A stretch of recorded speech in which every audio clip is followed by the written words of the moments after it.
Mga idol, kalma ng dagat, ating practice itong flatboat na ating bagong yari. Yan. Ito mga idol yung ating binidyohan ng ating inasimbol natin itong flatboat na ito.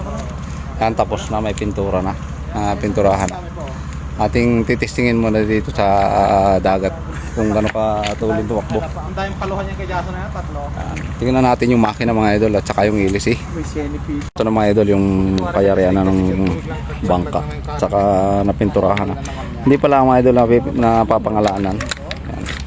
Testingin muna natin bago natin pangalanan. Ito ang makina natin. Ito yung muntahin nating makina.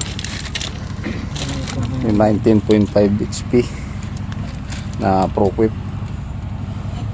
Yan makina. Tapos titisingin natin itong ilisin natin na yan, ang ilisin natin 5.8 by 3 by 8 and a half. Yan ang sukat mga idol ng ilisin natin gagamitin. Testing natin kung kakayanin ng stock na ProQuip na 19.5.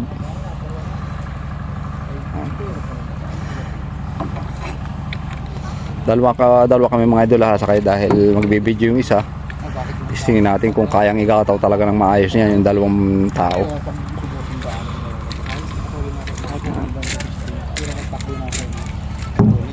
Baba natin mga idol sa tubig, sa dagat. Dito mas kalmang mga idol ng dagat oh. Testingin natin dyan sa finish na dagat. Hapon na mga idol. Sakto lang itong ating pagtesting.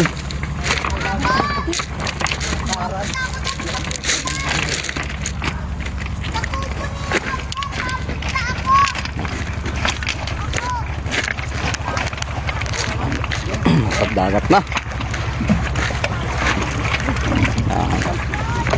Nilagyan din natin ng palo mga idol dahil pag gagamitin dito sa pagpataw-pataw, malagyan man lang ng bubong.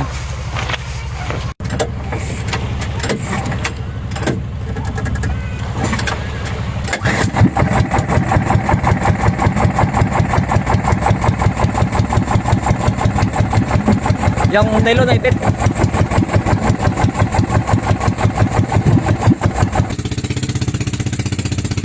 Testingin natin mga idol dito sa medyo pasalunga sa alon. Medyo hapon na mga idol, medyo makulimlim na ang panahon no?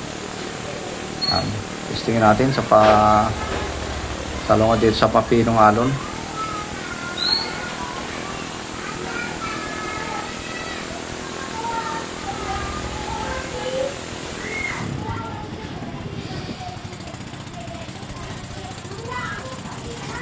Medyo lusot mga idol yung ilis na ating gamit, medyo malubok maluwan ng makina.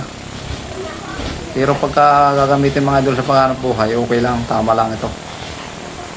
Nasa pababa naman sa alon ng ating takbo. Yan, okay na rin mga idol oh.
Hanggang dito lang mga idol. Kung nagustuhan niyo itong video ito, paki-like at paki-share din po.